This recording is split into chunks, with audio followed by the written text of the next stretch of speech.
Thank you. Thank you for the introduction. Thank you to OCAD for bringing me here. Thank you to David Mose also to making this possible. No, it's great to be here. Is it? I don't know if I can't read. It's fine. Okay.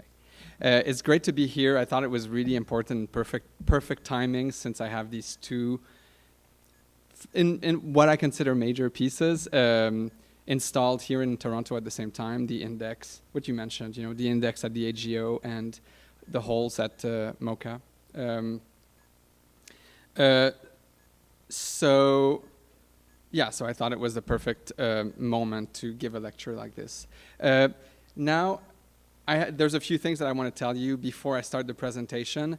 I've given a lot of presentation during, with the years, and as the years went by, I would always add images to my presentation. So I ended up with something that had like 500 images, and I just have 1 hour tonight to present. And since those two pieces, those two specific pieces, the index and the holes, were the reason why I decided that this would be a great moment, I decided in the presentation to sort of highlight them, reshuffle everything, all the images of my work, eliminate half of them, and center the images of the holes and the index, and sort of like move things around my other work to sort of define the paths that lead to these pieces and what makes them significant. So it's a kind of experimental in that way. It's the first time I do this. It's going to be much more about process and what happens in my head as I work and how I make certain decisions. And one thing that I've always done when I make presentations like that is encourage the audience to interrupt me. I almost prefer, I think it's more lively. I think that the discussion ends up being more lively if the questions happen right when are connected to what I'm saying, what I'm talking about. So please interrupt. You don't have to wait until the end. Just like raise your hand or just yell out, and I'll bring the microphone, and or you can wait until the end, whatever you want. So I'm gonna start.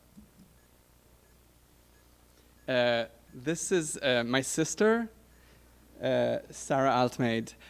So you'll see, like, I'm very much talking about the shape of the presentation. It's a sort of like process, self-conscious process. I just decided to talk about one piece to introduce the whole presentation. The whole presentation is very, there's a clear path that I designed, but I just wanted to start with one specific piece as an introduction. Now, that's my sister Sarah Altmejd. Sounds like she's deceased, like she's dead, and I'm just remembering her, but she's not. She's alive. She has 3 kids. She's great. I just spoke to her yesterday.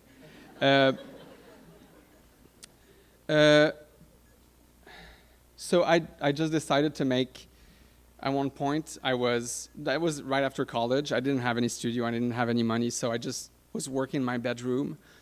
I didn't have any table, so I was working on my floor. I didn't have any space, any resources. And I just decided, okay, well, I'm going to try to make the most powerful object in the universe. So I just decided to think of what I loved, one of the things that I love the most, my sister. And she's kind of a metaphor or a metaphor for myself, since we both have the same parents in a way. So indirectly, she represents myself. So I just decided to, have to remember how this works. All right. So I made a bust of her a portrait of her, but it has a big black hole instead of her face. So the whole idea was to actually really focus on the fact that I loved her so much, but what I was working on seemed to be representing the opposite. But then I was thinking about how whatever art seems to be representing, even if it's the most horrible thing, there's something extremely positive about it by definition, because it's the making of something new. And the object was even more new because it was taking a path that seemed to be the opposite way of what I really felt for the subject. You know? I felt that if I was doing something that was really simply just, simplistically pretty because she is and because I love her, then it wouldn't have been new. It would have been just an object that would end up being a simplistic representation. And I thought it was really important to explore what was new and actually take the opposite direction. And I ended up with something that I found really profound. Even literally, it's kind of an infinite black hole, and it's my sister. And I found myself on my floor, the floor of my bedroom, just working endlessly on the edge of that infinite black hole, totally forgetting what I was doing, and then realizing that I was just 2 inches over this black vortex, or not vortex, but, and that it was my sister, and that it was me. So, all these ideas, all these thoughts were really mixed in that in that head-size object, and it gave it a lot of power. So I wanted to introduce the whole presentation with that piece, because I also think that it's kind of an open object, and it's kind of like a door opening or a space opening. And now I'm going to talk about the rest. But just before, so it was important for me to start with that picture. So I didn't have any pictures of her.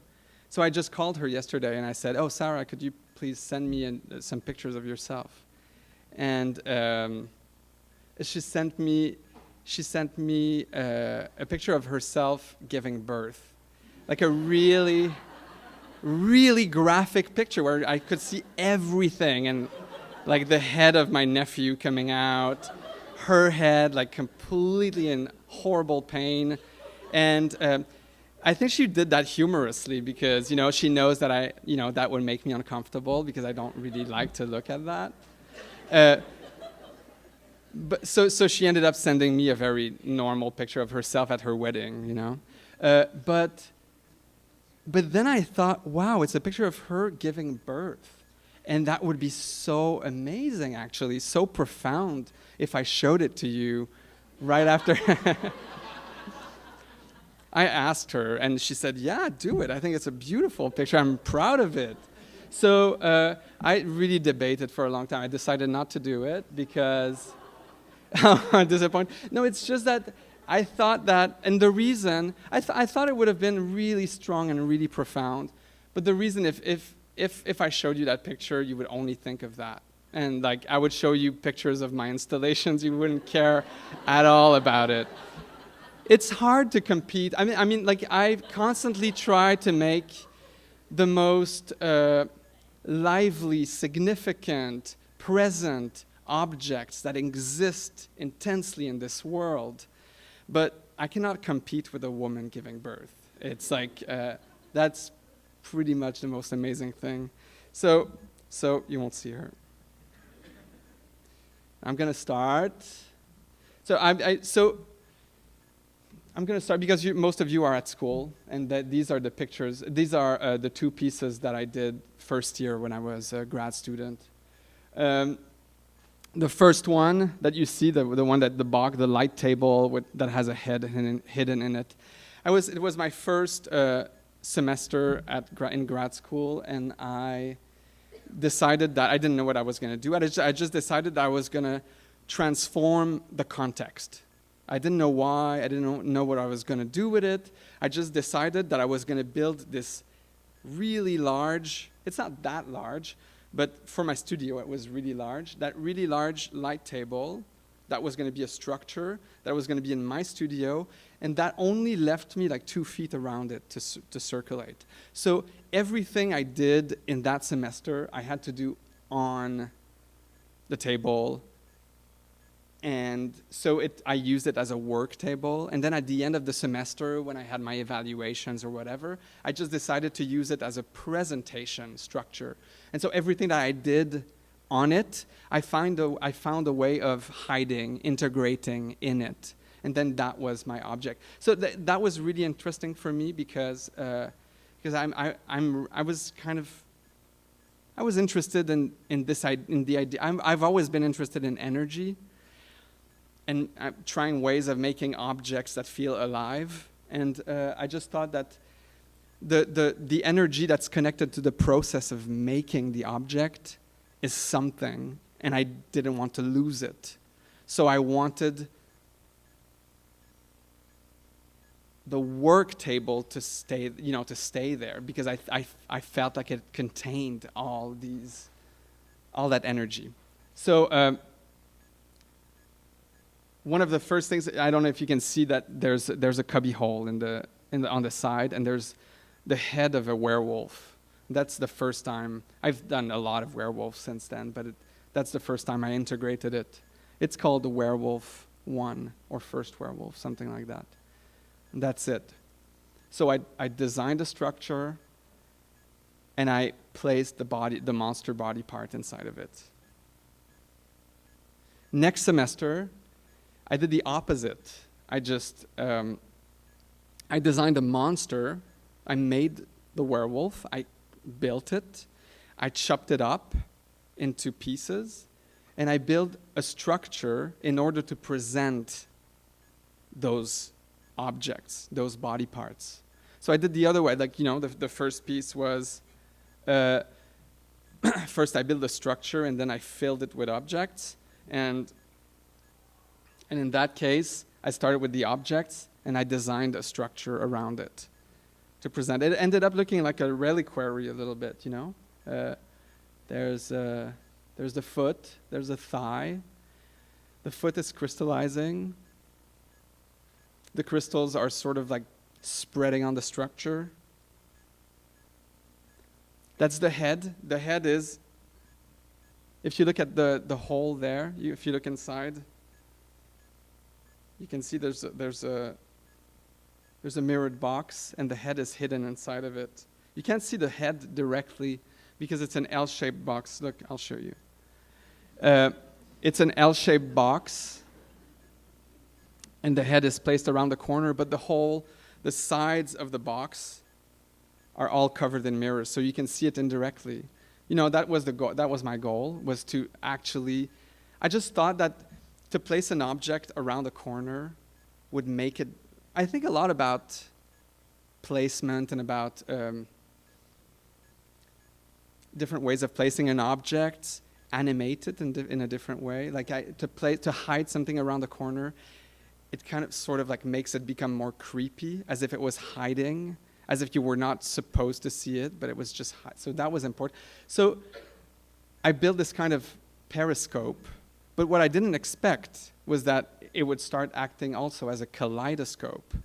And then I ended up with that sort of like infinite sort of disco monster kind of fragmentation thing that I wasn't expected, but that I thought was really new, that I had never seen. And so it became part of my sensibility. I decided to keep it.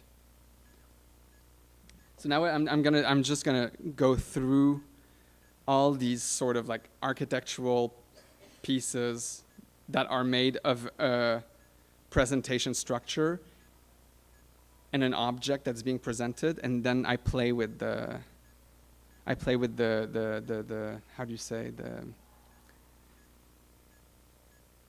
the interaction between both.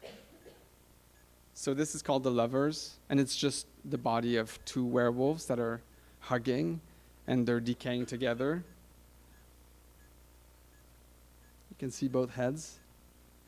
Just a couple of details. You can see the spine there. You can see, I make chain run through my work. I use gold chain like that to sort of connect every element in my work, because I see it as something that helps me help the energy circulate through the whole work. So then the whole work becomes like a body in a certain way. So that's the reason I used gold chain at the beginning. You can see here there's a sweet little moment of like the two hands sort of barely touching, but then there's gold chain that's braided in them. That's another one. Another piece where the elements are sort of like the elements that are presented on top of the structure are sort of growing on the sides, and there's an in and out kind of happening. And then you don't know what's the object, what's the presentation structure. They're melting together and they all become like one thing. As a detail.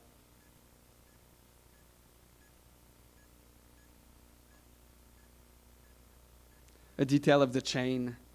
Sort of the chain is coming out of the bodies and sort of going up the staircase and then bouncing on the edges of a plexiglass box.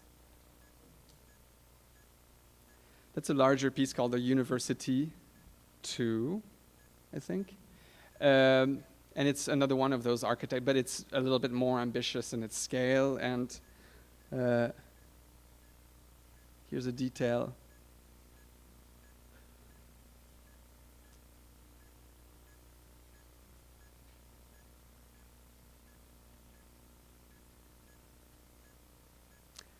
And this is the index. Okay, I was supposed to show you different images that were taken in Venice when it was first installed, but they're really hard to read because the walls were covered in mirrors, so you didn't know what you were looking at. You didn't know what was the piece, where it stopped. It was like visually very all over.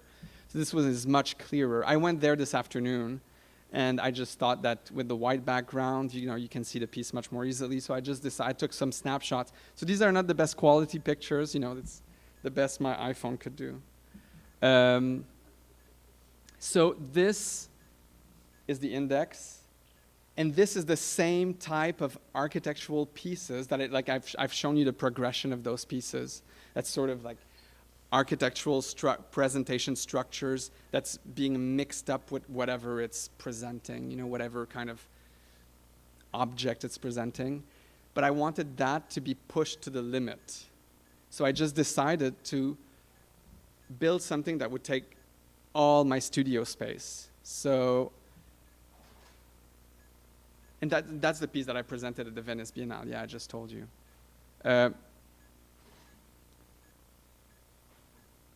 So it's exactly like what I've shown you before, but like even complexified like by 1,000.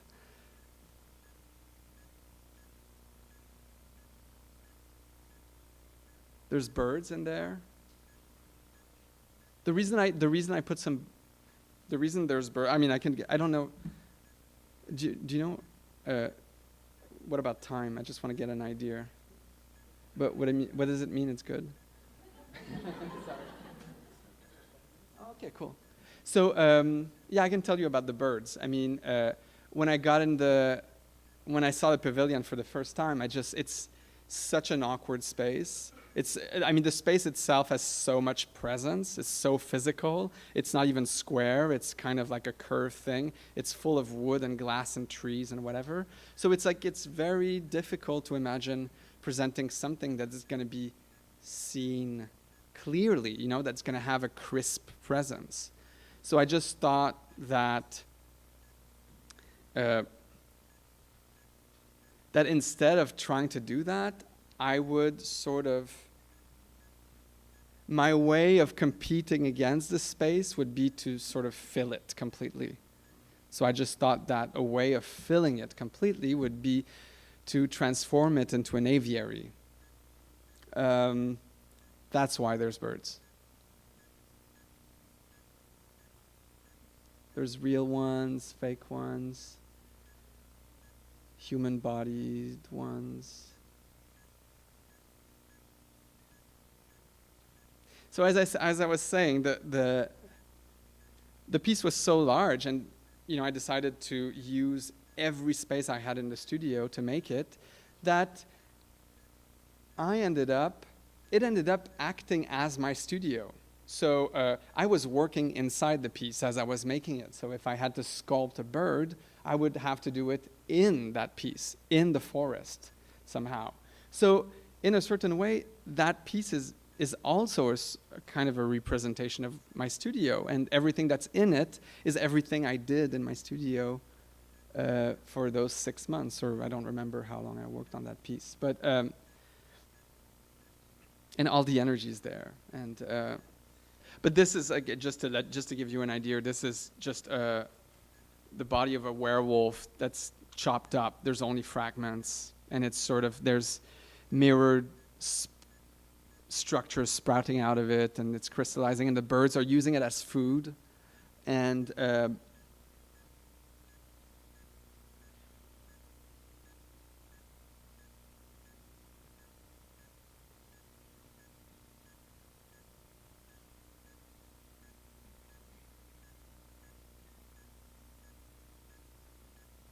yeah.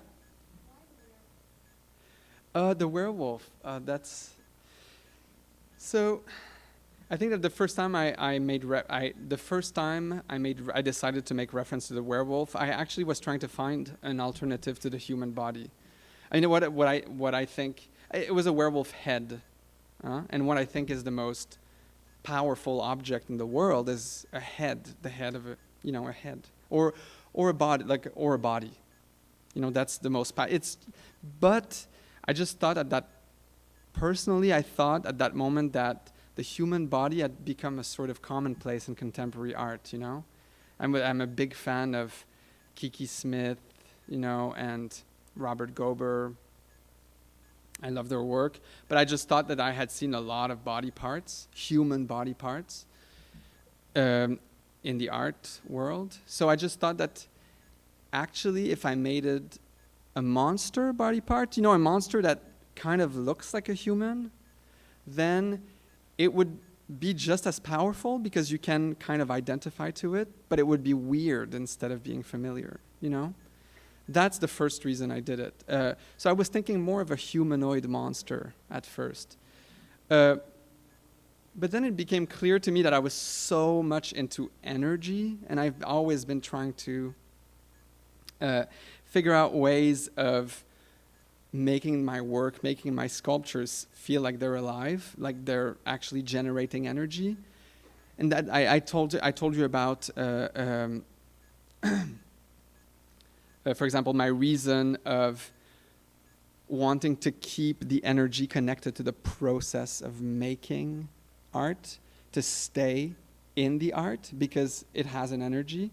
I just thought that making reference to different types of energies would be... So I just thought that a werewolf would sort of come with the energy that came with its transformation. I kind of invented a story after the fact. I mean, I work very intuitively, and so if I make reference to the werewolf, it's not because of the story that I'm going to tell you. The story came afterwards, but I'm going to tell you. I imagined a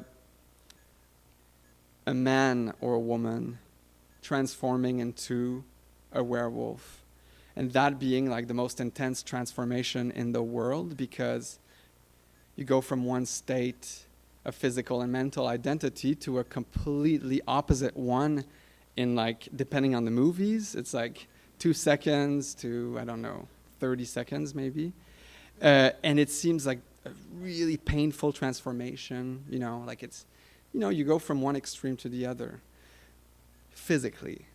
So there's a lot of energy that comes with that.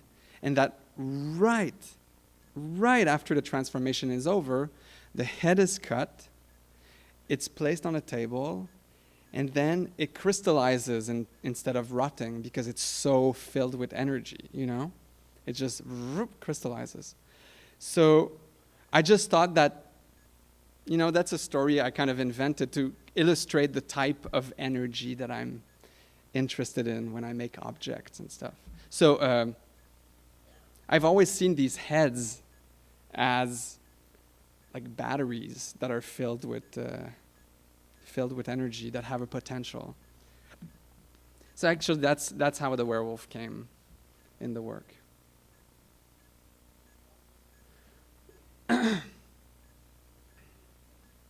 Yeah. Yeah.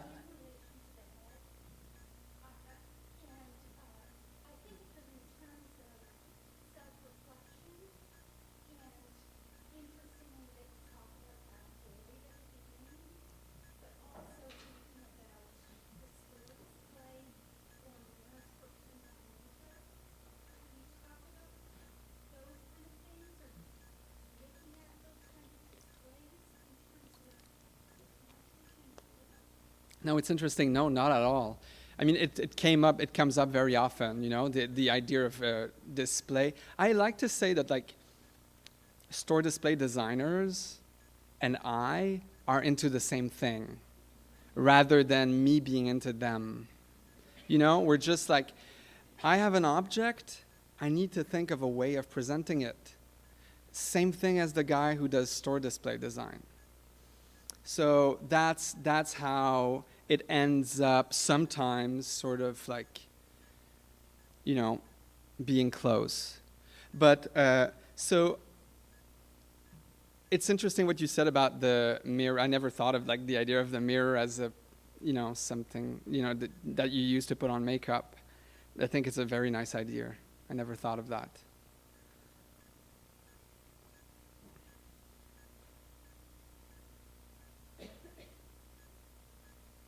So, so this is like just.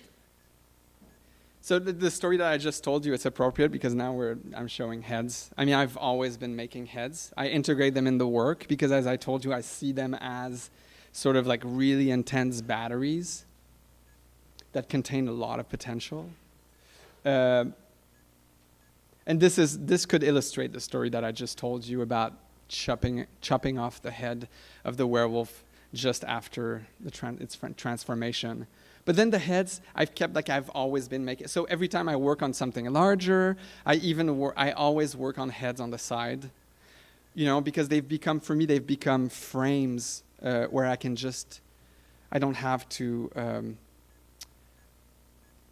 come up with a super original or reinvent my work conceptually. It's like it's the same frame always. So it's kind of like some people make drawings, some sculptors make drawings. I make heads.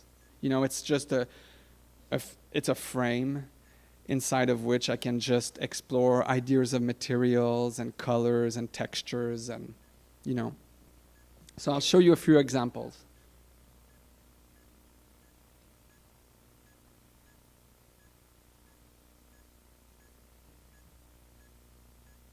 This is kind of like what's the name of that Italian painter who makes like faces with fish and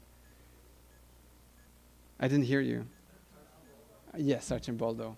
But made with I collect minerals and crystals of different sorts, and that was I tried to build a head with minerals, and I sort of ended up with that one.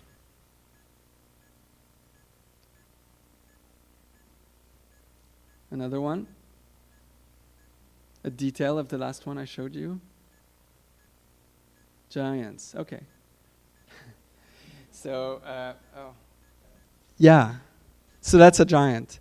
I showed you all the architectural pieces. I was, for years I made those architectural pieces develop, but they can only develop horizontally. I couldn't make them develop vertically.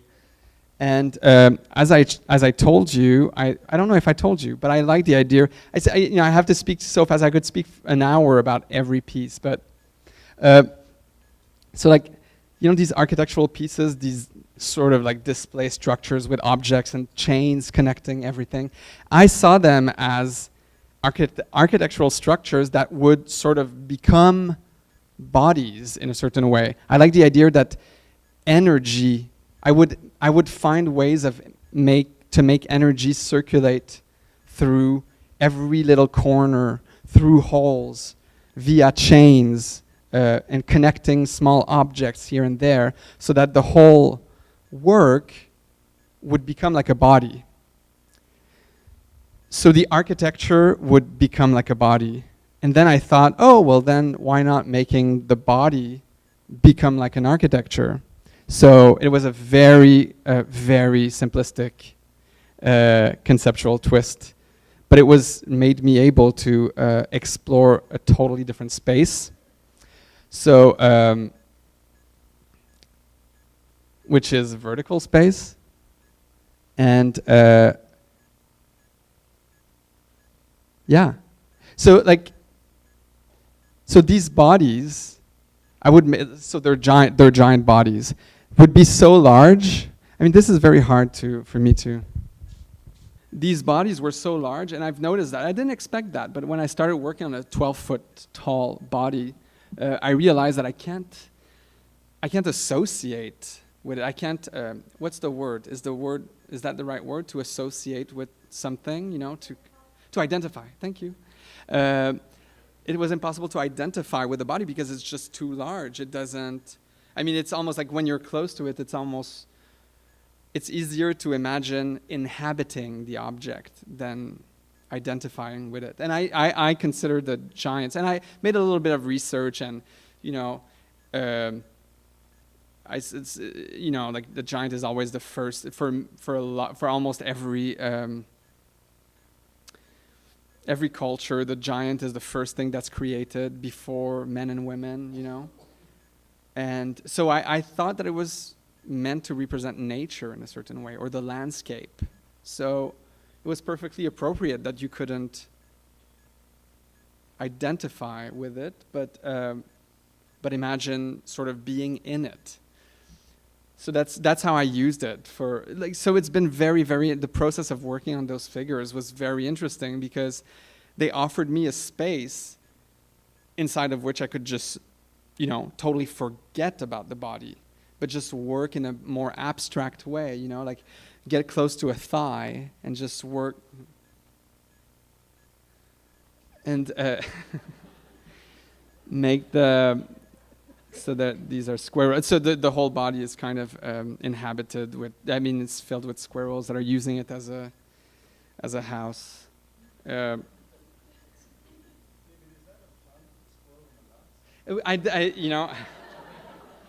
Yeah, I thought about it afterwards.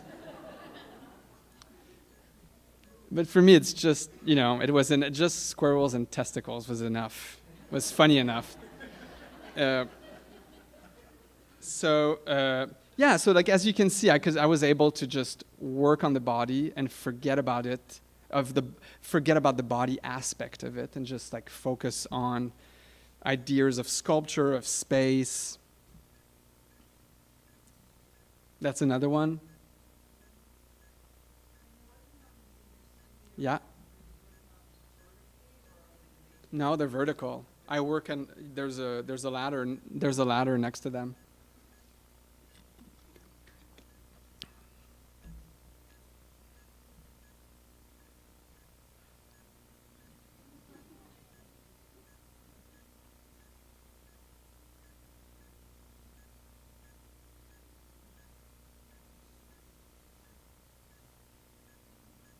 This is, I did a series of mirror giants. They're all covered. I figured, the mirror's in the work. The mirror found its way inside of the work because I had to find a way of like building a periscope to enable the viewer, to make the viewer able to see the head that it was hidden in that box. That's the way the mirror found its way in the work, and now it's in the work. So I just decided to push it as much as possible. So I covered a series of, I think, 6 giants with mirror. And I presented them in a room that was where the walls were all covered in mirror. What I realized is that It's hard to see. I mean, it's hard to see. It looks very light. It looks like it's very immaterial. It's visually all disintegrated, but but when you get close to the object and you see the materiality of the glass, and you realize that, whoa, that thing is heavy, and it's sharp. There's broken glass there. Then it becomes really physical and heavy and threatening in a certain way. And I really love that shift. I love contrasts. I love shifts. These are pictures I took, so that's why they're a different quality. But you can... that was shown in a lot of... That's the one show that has traveled the most, actually. The first time was in Denver. And then afterwards it went 3 places in Europe. That's one of them. That's one of those giants. That's another piece. That's a kind of like silhouette-like structure that's completely covered in mirror. So, yeah.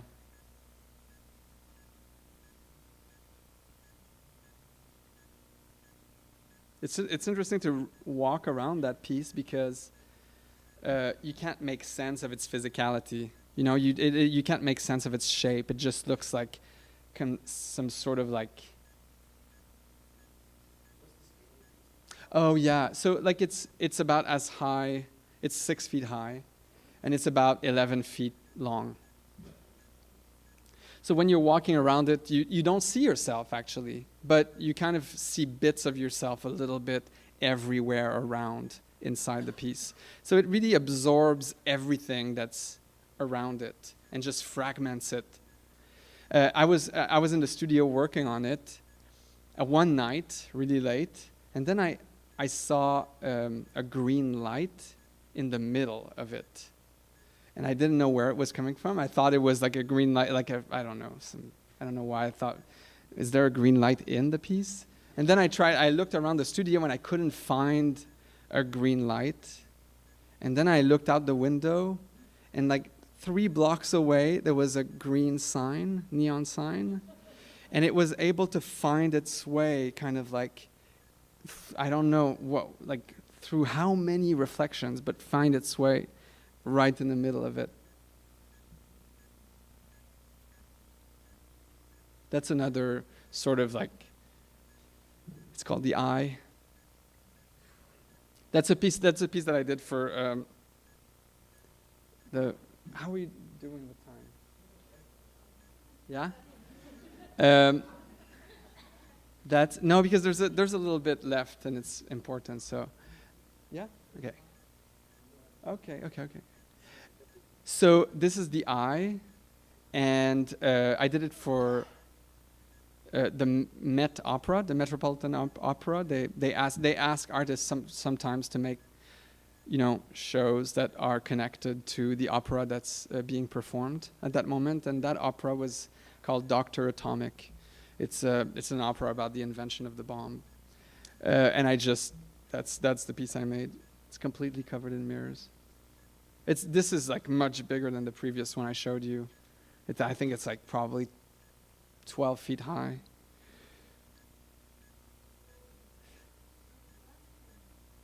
I'm sorry?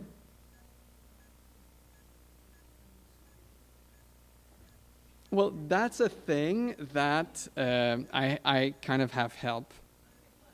Because like that's something that's very easy to explain. I just work on the structure and the shape, and I just say, cut pieces of glass that are that shape and glue them, So that's something that I can be helped with.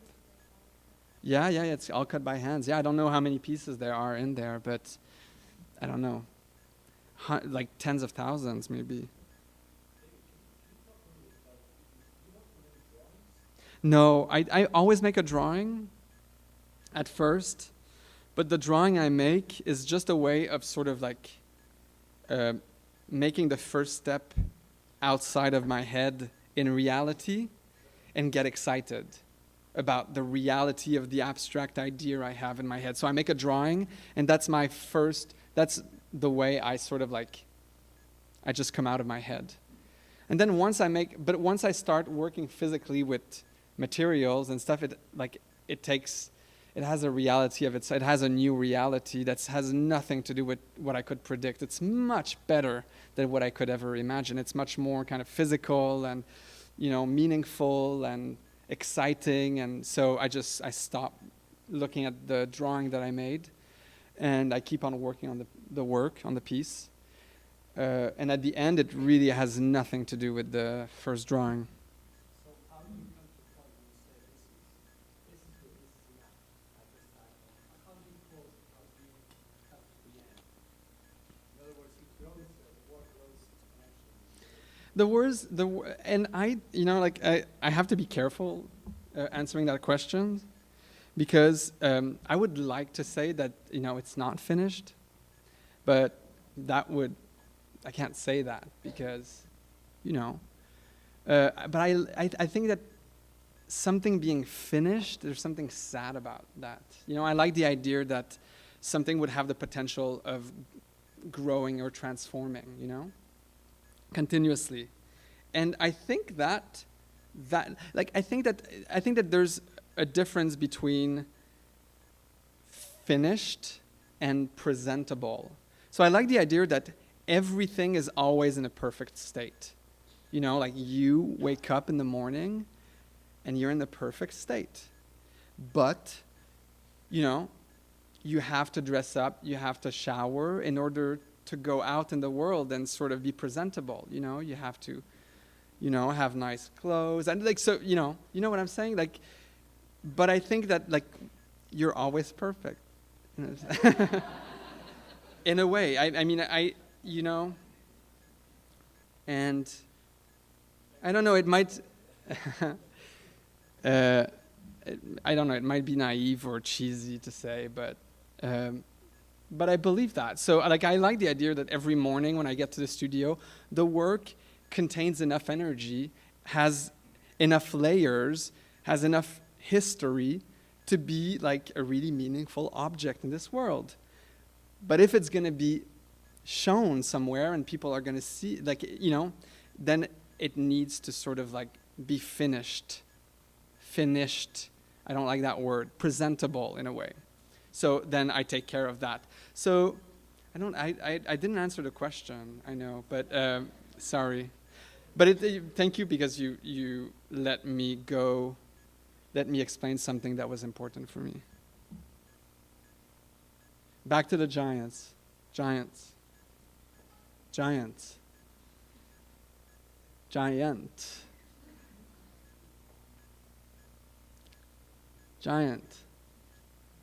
That's also, I like those sort of little details that make me giggle, that make me shy, and as I'm working, it's always moments where I feel like it exists, If the work is able to either make me laugh or scare me or make me embarrassed, that's a good thing, because it makes me feel like it exists. And that's the most important thing for me, is to make something that's going to exist intensely in this world.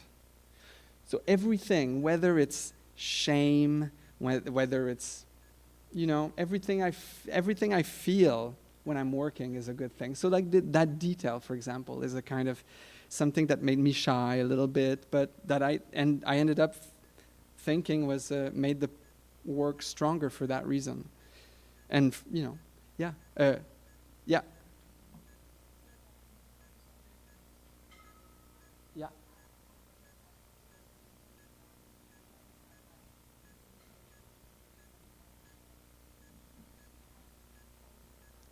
How do I come to the drawing? So you're asking me how abstract is it in my head? No, usually it comes from previous works. My ideas come from previous works, and as I work on a project, the project involves so many kind of different little challenges and little details, and that every time I work on something, I discover new ideas that I don't get the chance to explore fully in the work I'm working on, but that I remember and that I isolate and I remember, and I just decide. So sometimes my drawings come from that, from details of previous works, details that I wanted to explore more, that I wanted to push, and so that's what the drawings are. I'm sorry. Writing? Sketching? Like sketching from real life? No. I don't spend time trying to figure out what I want something to look like, because I mean, yes, I spend time thinking about it, but I don't spend time making drawings. I really don't want to get to the point where the drawing is going to sort of dictate what the work. I definitely don't write. I don't want the work to be the result or to be the illustration of something. I want the work to generate everything. So the work is the origin of everything, you know? The work is the origin of meaning, of ideas. I want the work to talk and say things that I didn't say, you know?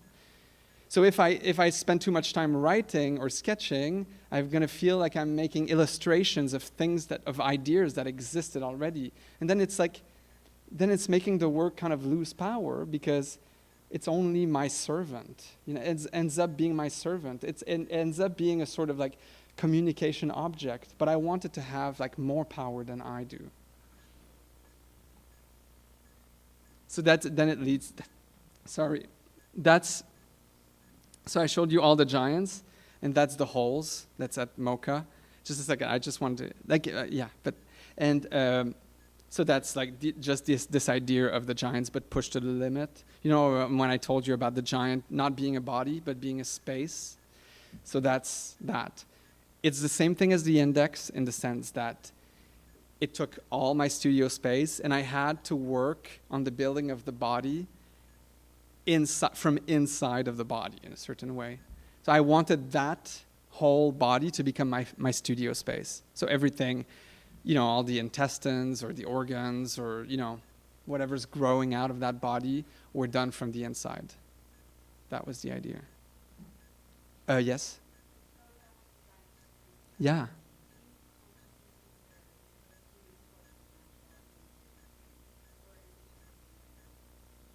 No, I think of human proportions, yeah. I don't know why. I think it's just like I need some constraints to actually build something. I couldn't invent a body out of nothing. I just sort of, you know what I mean? Like I need to follow a certain set of constraints. Otherwise I'd be like, well, where do I begin, you know? So yeah. And also because I wanted, good question. Yeah.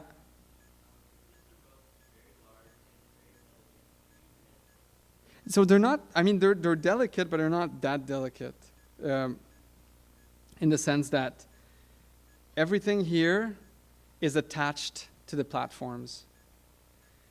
It looks like it's a huge continuous one object, but it's a series of small segments that are all connected to those subsection platforms that is underneath. I don't know if that makes any sense, but What about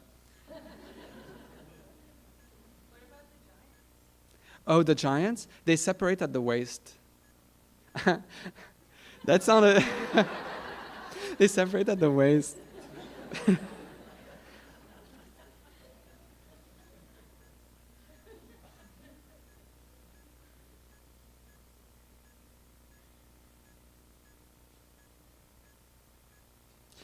This piece is called The Egg. It's a plaster piece.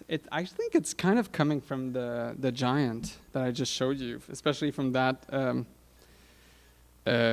plaster detail with hands moving plaster around.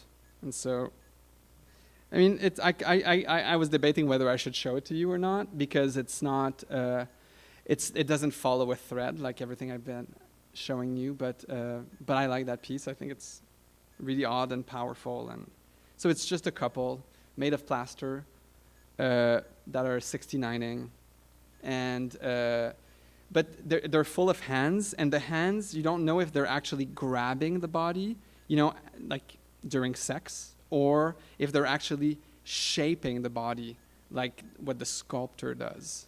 I know it's a very cliche idea of like, the connection between making sculpture and, touching a body and sex and stuff. But it was interesting, and ended up being, especially because there's 69ing, there's something about that kind of cycle-like shape, that looks infinite, and yeah, it's an odd piece. I could have not shown it to you, but I like it. See, like that's a detail. Yeah. I think so. I don't remember when I did it before. So he's kind of spreading the other guy's cheeks. I mean, the other guy could be a girl. I don't know. And you can see the asshole there. The head is sort of like being shaped, but also destroyed at the same time. Yeah. The bodybuilders. So this is a series of plaster figures that I did. Like, the idea is that I wanted to make a series of I wanted to make figures that were able to, and they're all plaster, that were able to reshape their own bodies using their hands. So they're dragging material from their calf or from their thigh upward, and they're sort of like reshaping themselves, which is exactly what bodybuilders do, right? They're kind of like, they consciously sort of, just because they decide to use certain machines, they decide to like build muscle matter. They take certain specific foods and they transform it to build out certain body parts, and so that's why I call them the bodybuilders.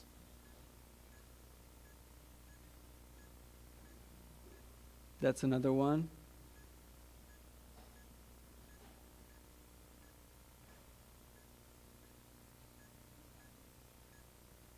That's another one.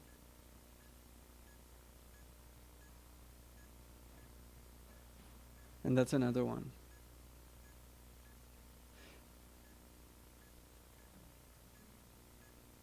Now the Watchers. I don't know. I think that I don't remember why I chose the title Watchers, but I think it's connected. I think I Googled like angel synonym and stuff, and it was Watchers. But so that's a figure. See how like it's building its wings from the material coming from its bodies. Yeah.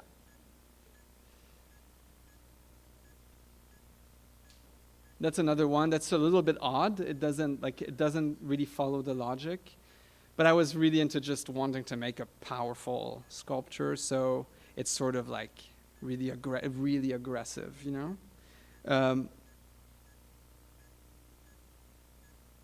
Yeah.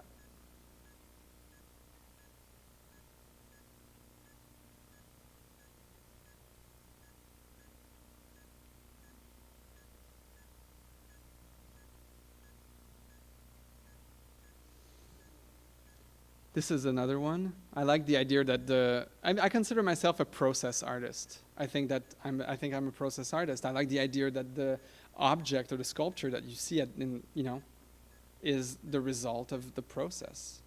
I think it's much more complicated than what process artists were doing in the 70s, of course, but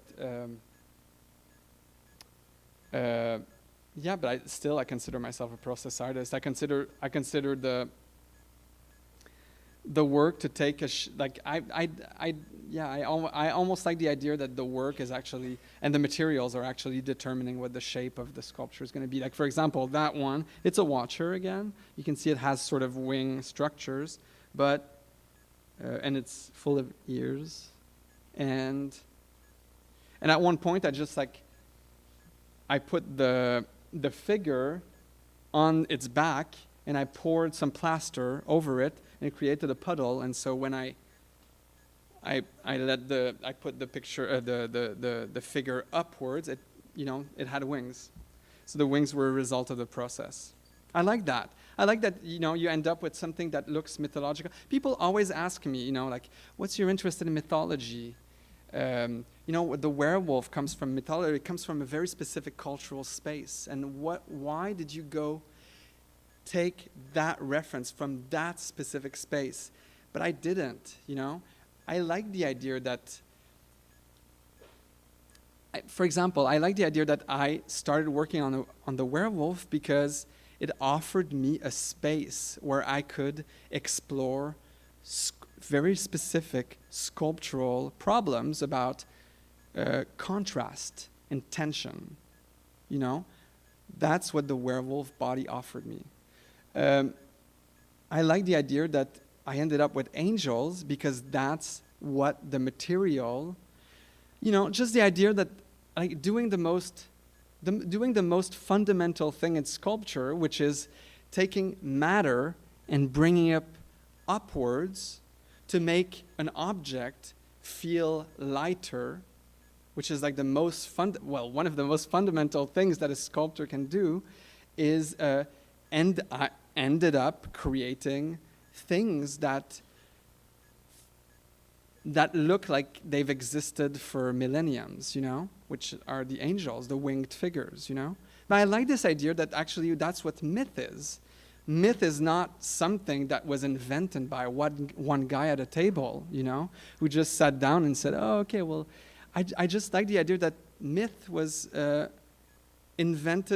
was created like organically, just by solving little problems one at a time, because like, the sun, or there wasn't enough rain to kind of make the vegetables grow or something, or like little problems like that just ended up creating myths.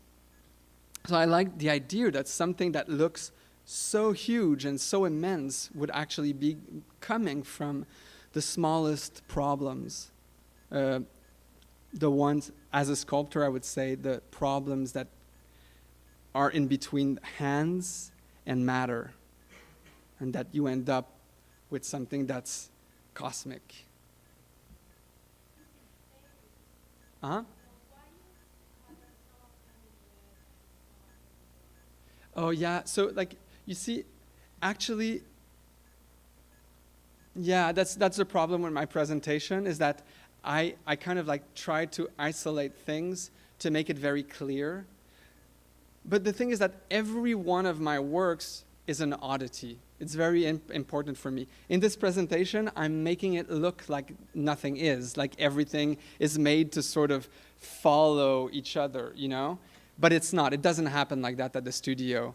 This presentation is more like a reconstruction of my process, to sort of like make sense of it. But it's not what it happens. So there's always like weird colors that are involved, and like weird textures and things that don't make sense. And, I'm much more like, I work with intuition much more than it seems in this presentation. Yeah, I don't want it to be misleading, right? So, yeah, I'm not, like, that's not the way I work. So that's why there's a red thing, because in my studio there's a red thing. But I sort of like tried to just make white things in that presentation to make it clear what I was doing. Which I don't think, that's very debatable. Was it a good decision? I don't know, but it's interesting for me to sort of take distance from the work, and a distance from the work, and try to see an evolution, a clear, the same way that historians try to read history through events, That's what I tried to do, like, this past week.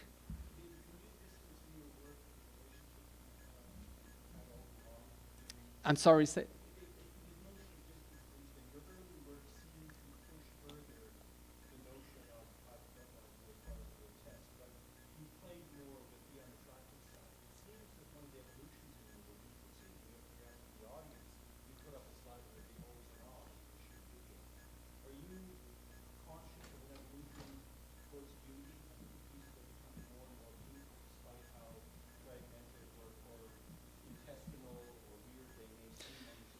For me, they've always been the same. It's always been the same. I don't see a transformation. I don't see a change. No.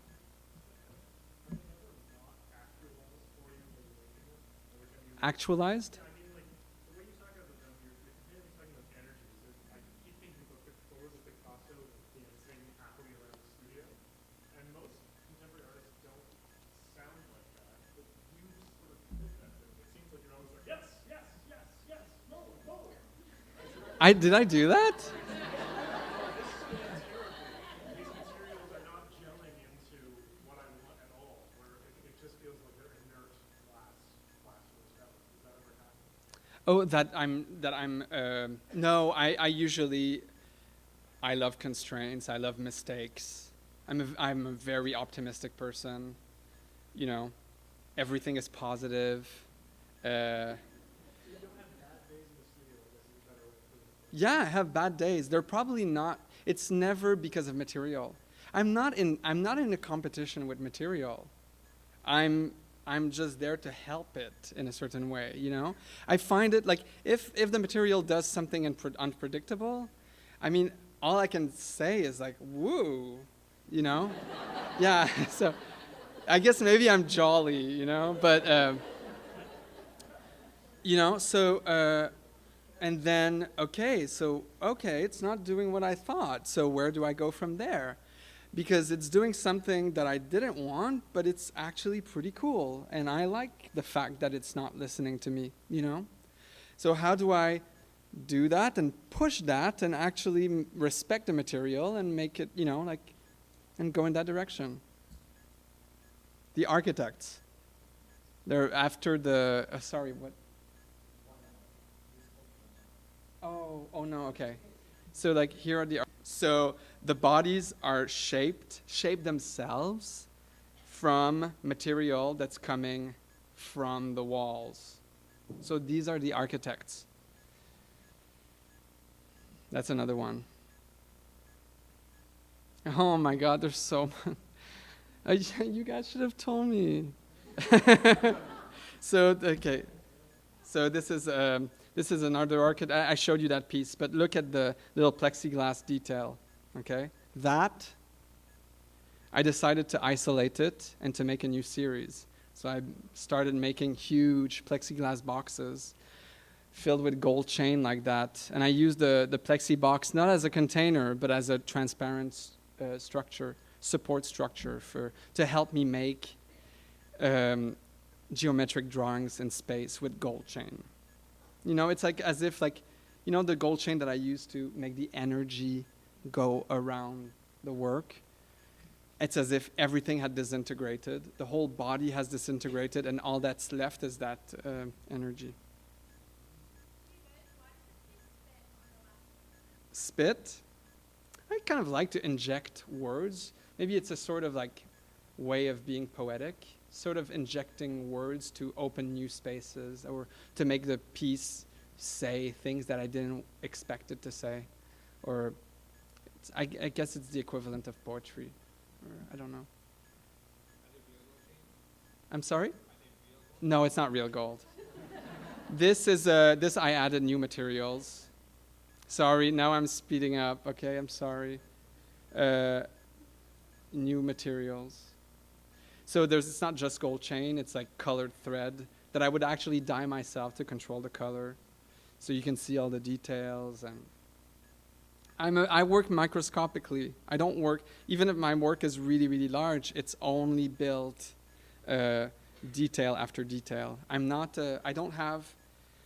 like this guy that has like large visions, you know? I just, maybe sometimes I can set up large frames, but I build up the thing into existence, one detail after the other. I work more like an ant, you know? That's the way yeah. So,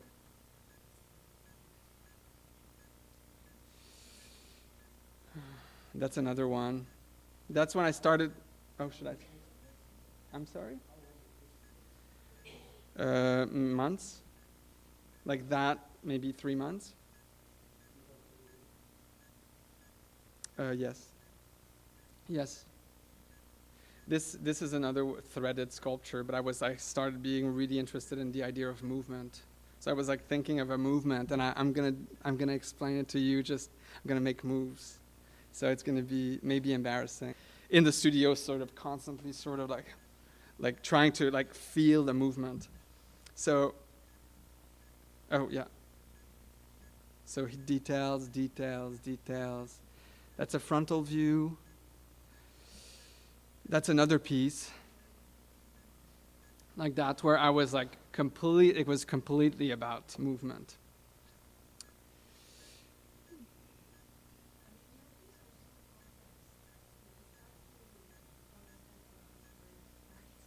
Yeah, well, because like, yeah, exactly. You just have to like. It's just for me. It's like it's not that complex. It's like, like in a certain way, make a drawing, a really intricate drawing of something. Like just like look at a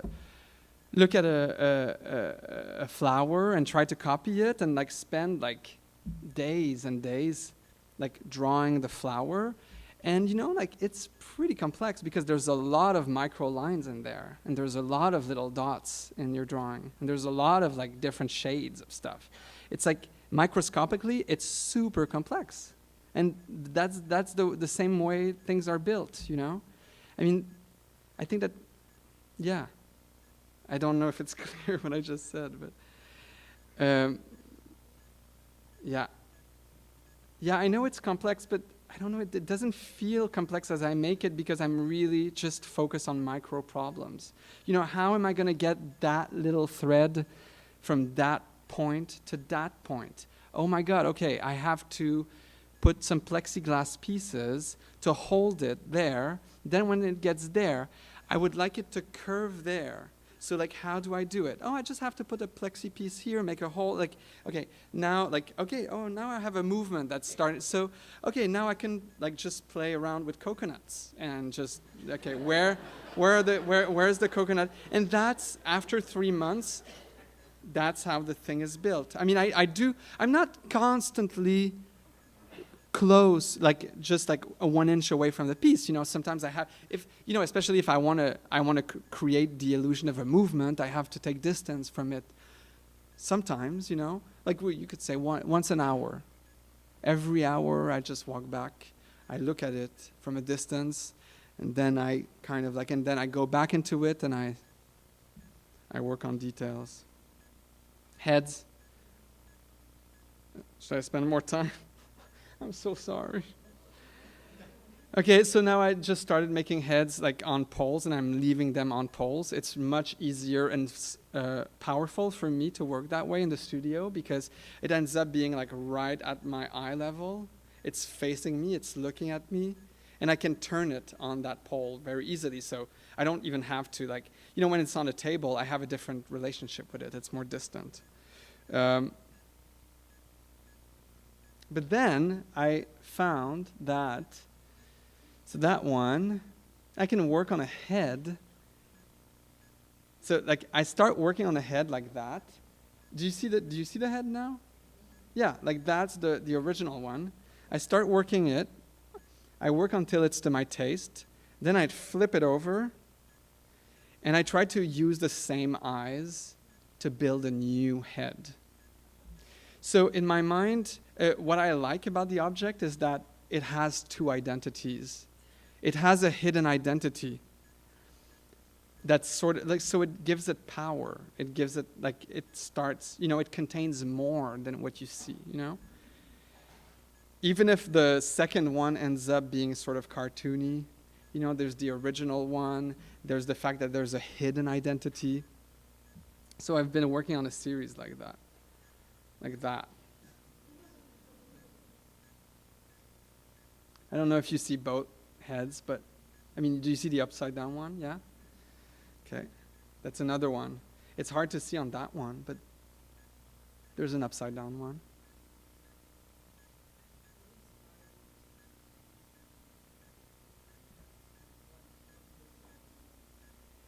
I think it's an accident. I think that I just like switched it over, and then I saw a face, because of the same eye. I think it was an accident.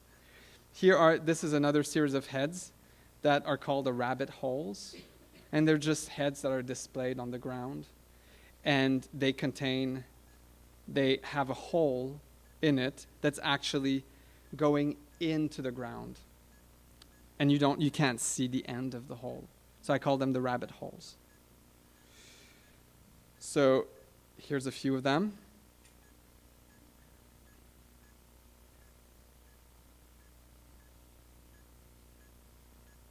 That's a more kind of gruesome one. These were these were displayed in a sculpture garden in Belgium somewhere. I don't remember. Guggenheim Museum. Juices, and that's my last show at Andrea Rosen Gallery in New York, and it just stopped a couple of weeks ago, and I'm very happy about it. And since it's my last show, and we're running out of time, and I didn't actually have distance to I could talk about it, but I think it's appropriate because it's the last piece and it's the most recent one that I just leave you with pictures of it. No? I have to talk about it? Is it okay? Is it okay? Please tell me because, okay. So that's the third, I showed you the index, the holes, and now this one are the three pieces that I've made that took the whole studio space. So I see them as my studio in a certain way. Everything that's made, that's inside the piece, almost everything that's inside the piece was sort of made inside the piece, kind of. So that's what it is. I wanted to, at the beginning, at the beginning I was like, oh, okay, I want to build out a huge frame like that in plexiglass and use it as a place to actually take figures or elements that come from my previous work, like the werewolf body, the birdman, the bodybuilder, and combine them all into this one giant box and create a sort of like really operatic, dramatic kind of like interaction between those figures. But as I started interacting, as I started installing the figures and the elements inside the box, then it took a whole new meaning, and it became more about movement and about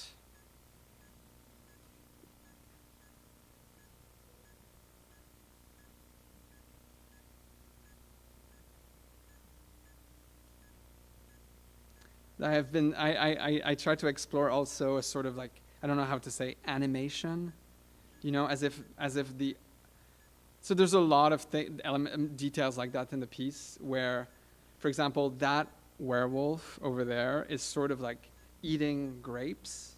There's a lot of fruits also in the piece. Sorry, there's so many things, but its arm is sort of like being thrown in space and repeated multiple times, and if you follow it, you'll realize that he's like somewhere else. I don't have a detail of it, but there's a grape that has a little like worried face because it's being chased by so like there's a lot of like, that was my way of making every element in the work sort of connected, so that there's lines and there's paths in the piece. I like the idea that I would make, that I would use strategies to make the eye of the viewer sort of like travel and walk through the piece. And I also tried to make as much as possible, because one of my goals was to make something that you wouldn't know what you're looking at, because there would be so many details, mirrors, plexiglass surfaces, openings, movements.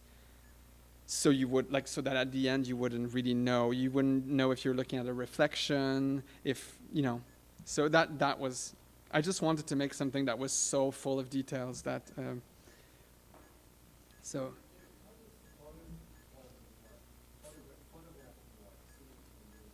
Mm-hmm. No, it doesn't. No, it doesn't. It does. I don't think about like if something is going to be photogenic or whatever. Is that what you asked me? Think of the process, but I feel like the only way to understand that is to accept it, Yeah. right? Yeah. Yeah, but it's not. No.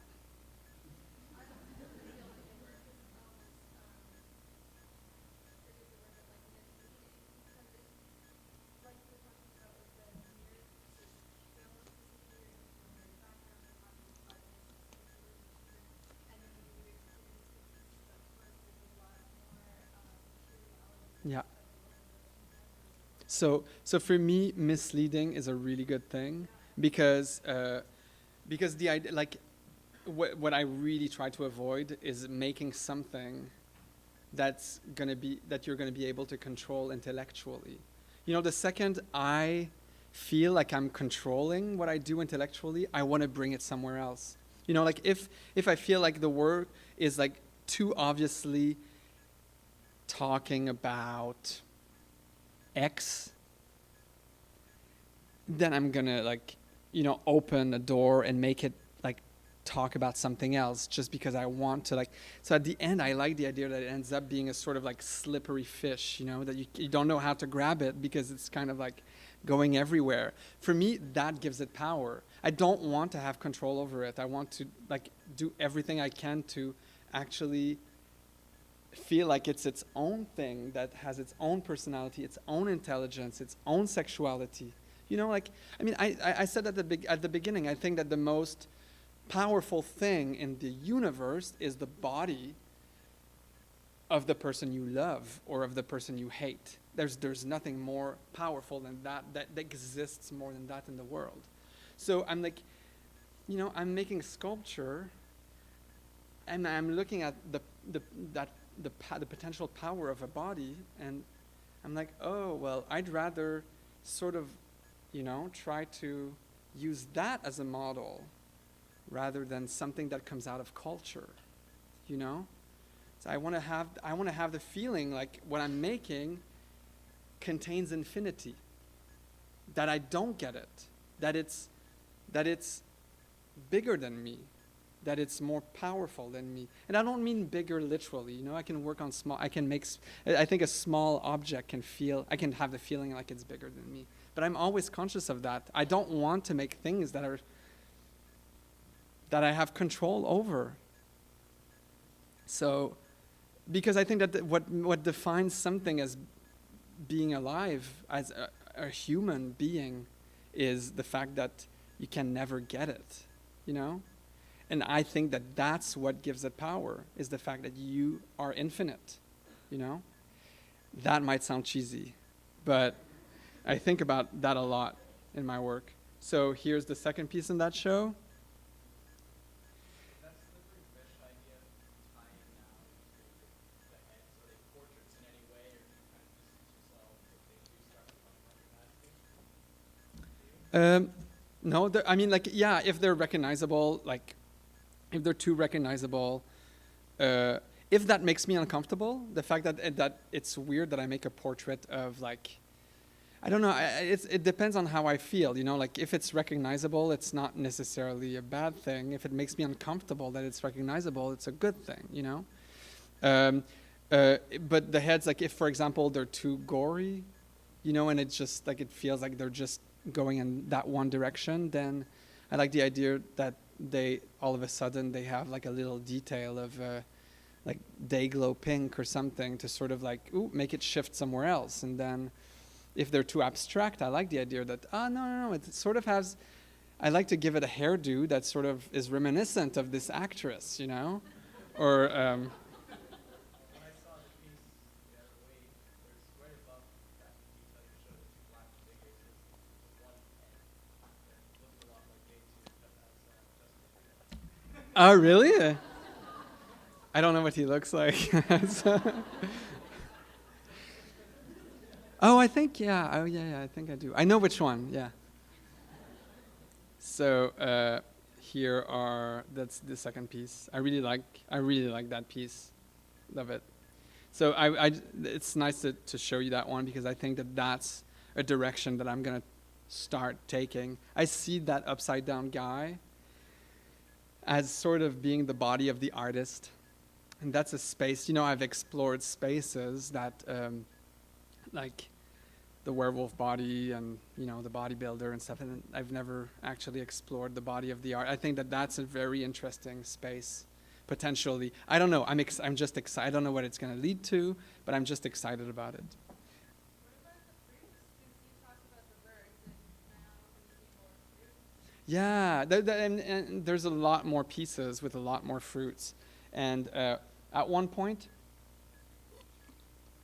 I just felt maybe that was a way of actually, talking about slippery fish, making the work sort of take a new direction. I just felt like the work had become maybe a little too serious or something. That was a way of injecting humor or a lightness or a freshness. I actually thought, I had the feeling that by including fruits in the sculpture, it was having exactly the same effect as if I ate fruits myself. That it was sort of like vitamins that was making me feel healthier, more fresh, so to add that in the work would actually, and so once it got in that was the original idea. And once it got in the work, it found a much more solid place, or a much more. Now it's in there, and it's sort of becoming something else, and I don't know what. But like those kiwis are rainbow colored. Oh, is it like, are the fruits a metaphor for like queer identity or something, or the rainbow? I don't know, but. Whimsical? Like, would you see whimsical, like the birds, the flowers, and the fruit? Or just a touch of playfulness and whimsy? Maybe it's like sometimes just, yeah, I don't know. I don't know that word so much. Whimsical. Is it like playful? Yeah, maybe sometimes it's just to put a contrast with because there's obviously a kind of gruesome aspect in my work, and that kind of puts it into perspective. It creates a contrast with it, I mean, I think it's nice to see a gash if it has a flower next to it or something.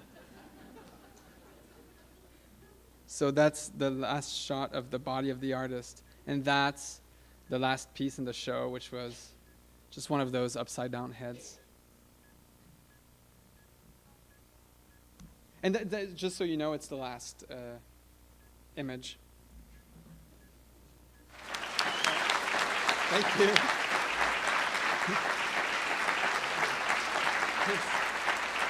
Thank you. I'm sorry it was so rushed at the end. You can see more images of my work on my website, davidaltmejd.com. Thank you all for coming. Thanks.